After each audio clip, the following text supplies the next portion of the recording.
Hello and welcome everybody. I'm Christian from Berlin and it's straightforward blues in C. I'm sorry it's in C again, but this one is in C.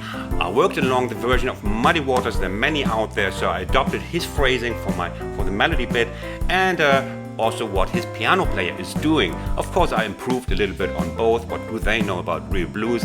And there's one thing. Usually my lessons are a waste of time for you, I know that. But there's one thing the piano player does in the Muddy Waters version that's really worth having a look. It's really strange. So this time you might actually have a look at my lesson. I'll put also the drum track, and this time including a bass player in the back. Leave me a like for that. Just great.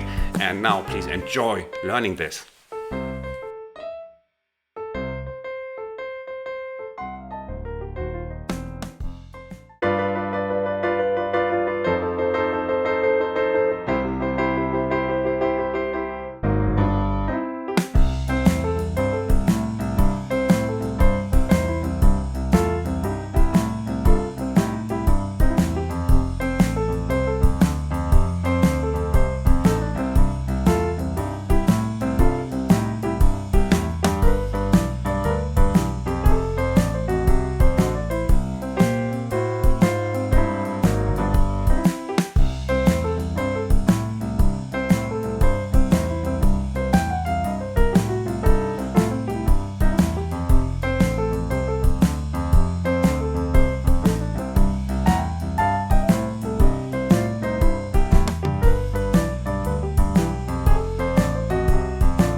Welcome from Berlin, good morning.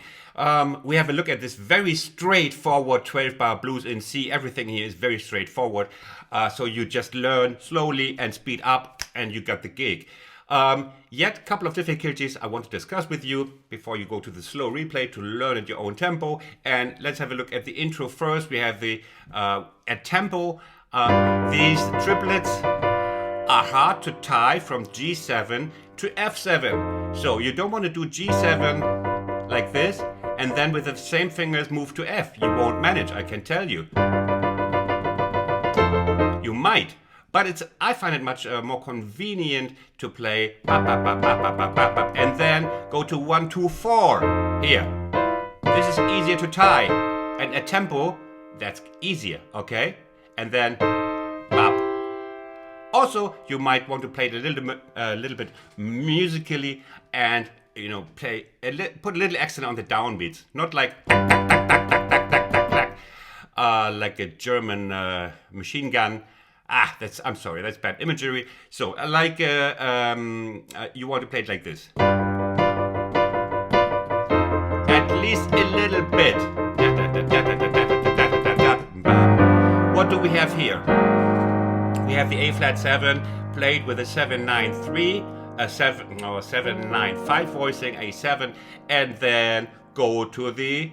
Very often we do it like this, but we do it like this: 7-9-3 going to 7-3-5 of G. And now we come to the left hand. When I was about 16, 17, I saw this, and I thought that's gonna. I want the real thing. I want to be a star and play the good stuff, like whatever. So this must be a beginner's hand. And then about 60 years later, I'm 79 now, I saw this being played by Johnny Johnson and I changed my mind. I thought it's a complete pro left hand. So you see the morale of this is simplicity doesn't decide whether it's amateur or pro. The advantage of this is it's a little bit airier than the full thing, so it gives a bit more space to, if you play with the bass together, there's a little bit more space for him, and also it's much easier to get it grooving. Yeah. So meanwhile, I saw it with many famous players. This blues left hand here. Let's have a look. Basically, it's like you always have the 5 on the 1 and 2 and 3 and 4. You see, bop, bop, bop, bop. And when you change, you anticipate as so often, and 1 and 2 and 3 and 4. And when you go back, and 1 and 2 and 3 and 4 and 1. It's easier to tie the chords. You know this from my many tutorials. Subscribe and you become a star. Except in the beginning where I play. Here I play the 1 on the C, the root on the 1, because it sounds, I found it a little bit strange to play on the very first one somehow. You can, but I decided otherwise. I played, and then you go, and then you don't stop doing this. Just on the first you play, and then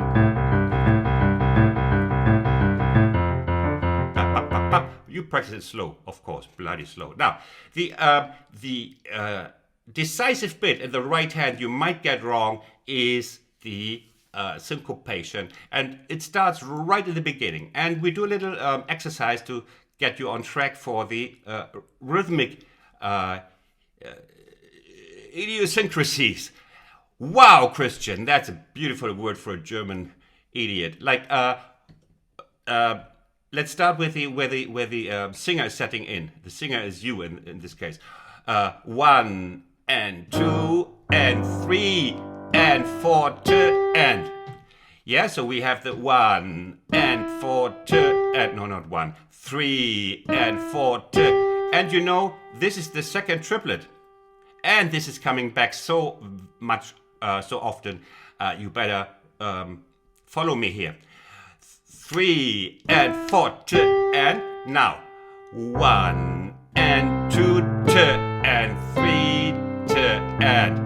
Here it's coming back, and it's coming back with every single chorus. So watch.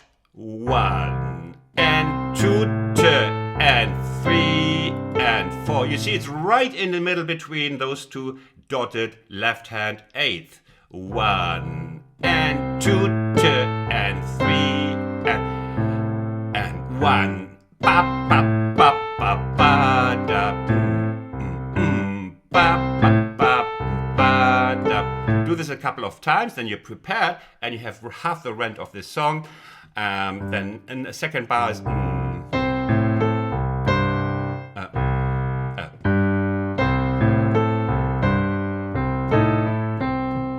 Second bar again, 1. Now we are here on the one with the G on the 1. 1 and 2 to and 3 and 4 to and. Yeah? And this last bit here, this changes. This changes a little bit. First time I play it, and then comes the fills. And then next time I play the same, not like this, but like this. You see? And then at a later point I played just to give it a little variety, okay? So the always the last bit. And then we come to the fills, and these fills, yeah, we have to talk about this, honey, the fills. And here something funny happened, and this is what I was insinuating, referring to in my opening statement. Of course, when I watched the version by Muddy Waters, I found that the pianist played this. Pay attention.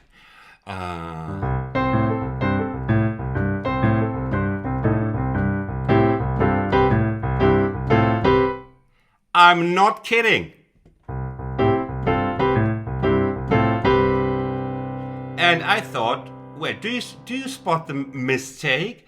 Well, first I thought, well, he had a bad day, probably had some illegal substances like Beck's Light, and that he had a bad day. And then I watched him because they did this like for centuries, the same version. And then I listened to the recording in 1980, and he's doing the same. So he must have had a very long bad day. What's wrong? What's wrong in a way? And this is the point of discussion here. This is the major 7. It's totally forbidden. There should be a, I don't know, electrical shock on this note not to play it. And he just completely consciously and confidently plays this. And by every lesson I tell you this is wrong, because the major 7 is a forbidden note in C7. Yeah. Then I thought, well, if I teach you the original, like how he plays it, I might get emails, angry emails. There might be like a shitstorm on my channel, because if I taught you this thing like bad teacher, but the idea is sometimes in when I play in blues bands with some wacky old songs, they do something completely anti-intellectual, like playing on the G7, they play something like somebody plays and then it's intended, and it's not intended like in an intellectual way, like with jazz musicians, we extend the sound and we make science of this and we explore the quarter note, the frequency. We make quarter note music or whatever, and it's like a statement on European sacred music. But somebody tried it and somebody left it, and then when you listen to it and this effect then happens, you get used to it. Like the ear listens to it 3-4 times and then it somehow sticks. It still causes cringe when I play it, but he does it. Listen to it. Listen to the Muddy Waters version of this song, and you will see what I mean. But I could not put this into a tutorial. I just couldn't. But you can play it if you want. You can play the stuff that his piano player is playing as a fill repeatedly in the song.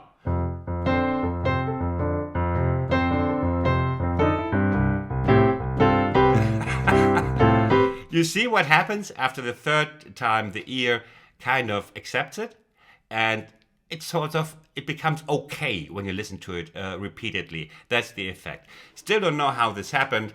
Anyway, so I put different fills in here with a kind of referring to the same rhythm, like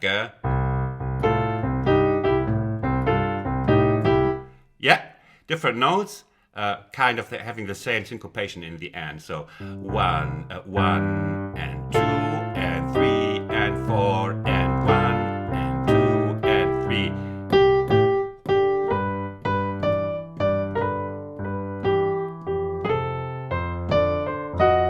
And here comes a little difficult bit on the F7. It is also repeating.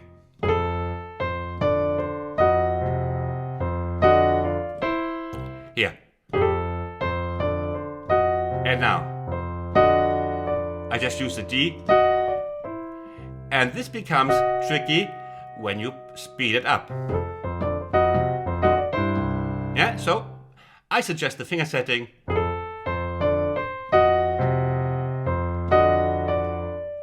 Here. Because you can play these, and this way you tie it.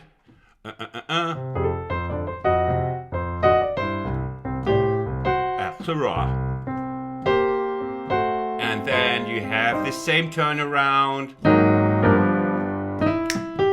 same upbeat, watch out, 1 and 2 and 3 and 4 and 1 and so on. And now we come to the next bit. I told you in the beginning I would change this one a little bit, and then this run I took from the piano player, going from the 5th down. Usually I go from the flat 5, but hey, I thought Good inspiration. Start from the 5.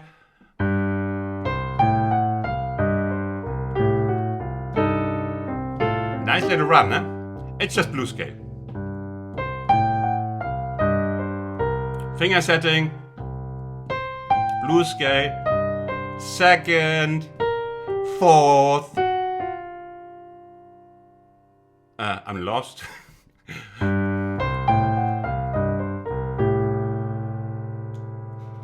Hold on, Christian. I wrote down the wrong finger setting in my sheet music. Oh, shame on you, Christian. Okay, it should be like this. Sorry about that. 2, 1, 4, 3, and now we have a little bit of our beloved magic triangle. And this is the bit you know already from the first fill, yeah? Okay.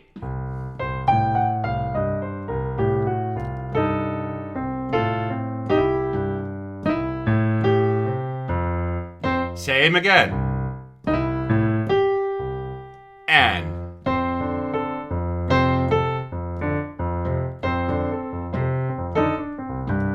next fill.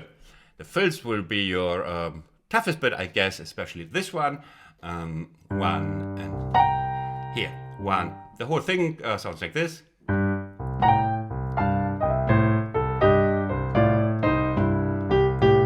What is it?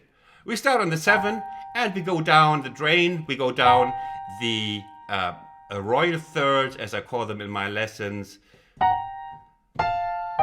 Here, you know, all these.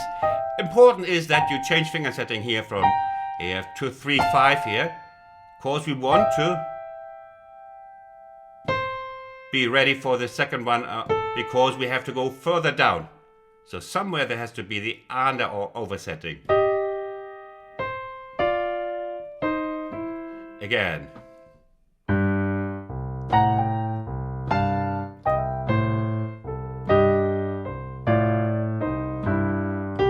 Again.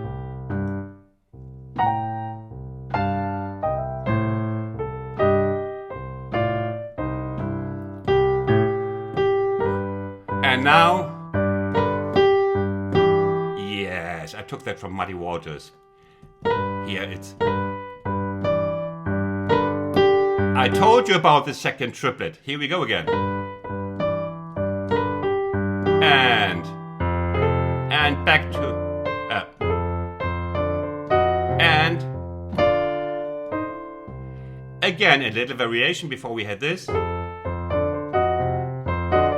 And just a little bit different here and there. Otherwise it would be too boring. And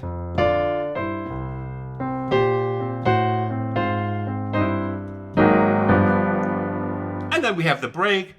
That's easy peasy. Ba da da da dum, ba da da da dum, ba da. But okay.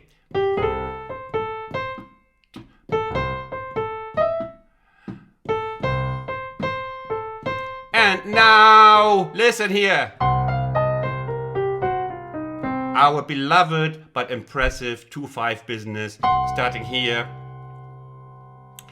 You know, I'm serious. You should subscribe. I'm explaining all the yummy stuff on my lessons, and you make me happy if you become a subscriber. I love especially you. Now, here we have this one starting on the flat 5 on the C, and then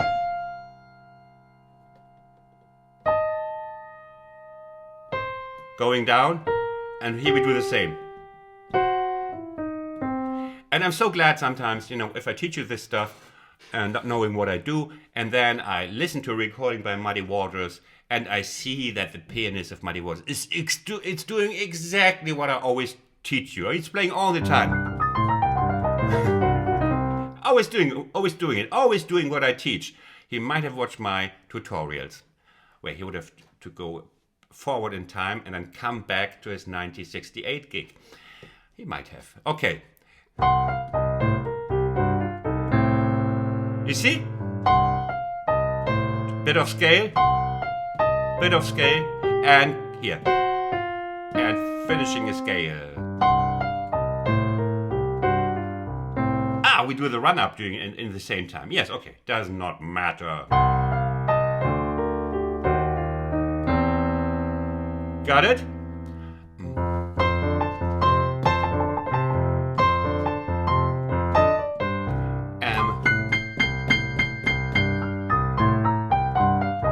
Same again. We can use the same technique, same trick, twice. One. No, hold on. Yes, no, yes, no, yes, no. I was right. Okay. Now, look at this. Remember this bit? Remember the 2-5 business? And here, and it's also playing that plentiful. And then 2-5 here. And it's so good in the hand. You can play it fast after a while because it's just molded around the human, against at least the German human anatomy. Here, 2-5. It's just like a monkey's grip. Okay, 1, 1, and we start.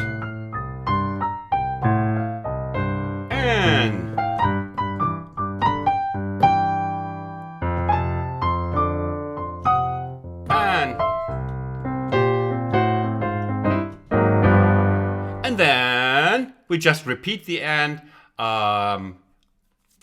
The repeat last line, we call it in the music industry. And here I echo the fill from the beginning.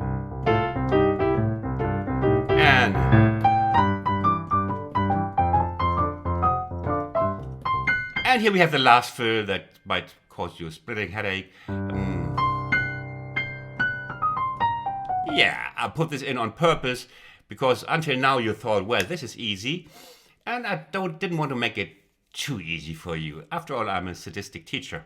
1 and 2, and important now, 4th finger here, always when we do this little trick. Bam, bam, bam, bam. Again.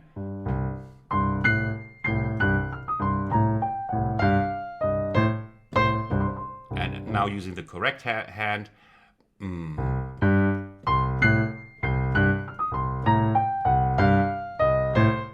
I play them one more time.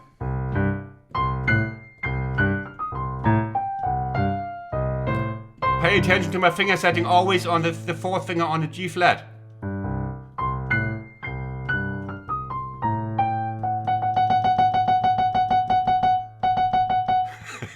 Get the message, huh?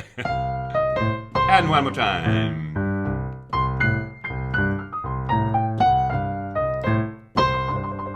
And one last time. Yes, yes, yes, yes. And just when you thought you mastered it all, Christian comes with a...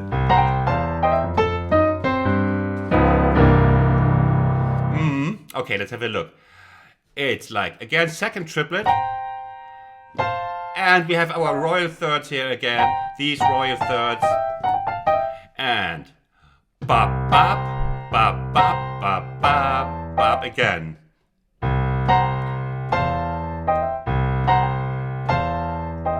And...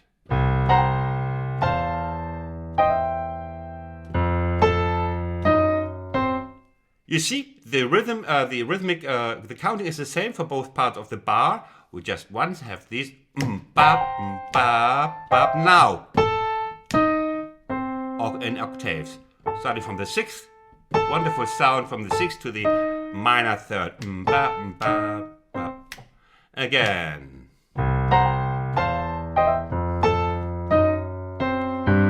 And classical ending. Would you say classical or classic ending? Classical would refer to like European music of 19th century, right? Classic ending? I think I get many things wrong, but anyway. And then you just give it that final slap in the face.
Now, hopefully you liked this tutorial and hopefully you learned it.